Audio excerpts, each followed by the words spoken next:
Brad was not here with Cole Publishing, and I've got John from Vac-Con. John, we're standing here with the Titan. Tell me a little bit about the different configurations that are available. So as far as this truck layout goes, we can now put this truck on a single axle. We're doing a 5 and 10 yard debris tank on a single axle. We're looking at a 12 yard debris tank. So when we go into a tandem axle truck, we can go up to 1,500 gallons of water. On that single axle truck, we're gonna max out at 1,000 gallons of water.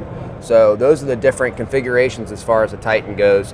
We'd also mix in the dual engine, single engine, PD or fan, but we can put it on a single axle chassis now. We're also now shrunk this truck down the maximum of 12-foot height. So now these trucks are starting to shrink in size, get a little bit more compact, and we're still keeping a 60-inch dump height when we're at that 12-foot height. So we've engineered the truck thinking about those parameters. So now when we come in, we know as a standard, we're at 60-inch dump height, we're at 12-foot height. And let's talk about airflow.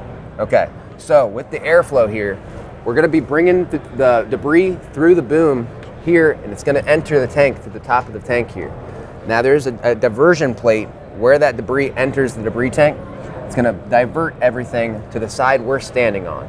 All that debris, the large particulates in the tank, are gonna settle out in the tank before bringing it through the opposite back end of the tank. So the thought is the large particulates fall out in the tank. The fine particulates that are floating in the air are gonna make it through a stainless steel screen with fine holes in it. That fine particulate that goes through that screen is gonna get spun out through a final filter or through a cyclone, and then on this truck it does have a final filter before it even reaches the PD blower. Fantastic. And where can somebody go for more information? So they can go to vac-con.com, or you can reach out to your local dealer. Thank you very much, John. Yes, sir. This is awesome. Thanks, Brad.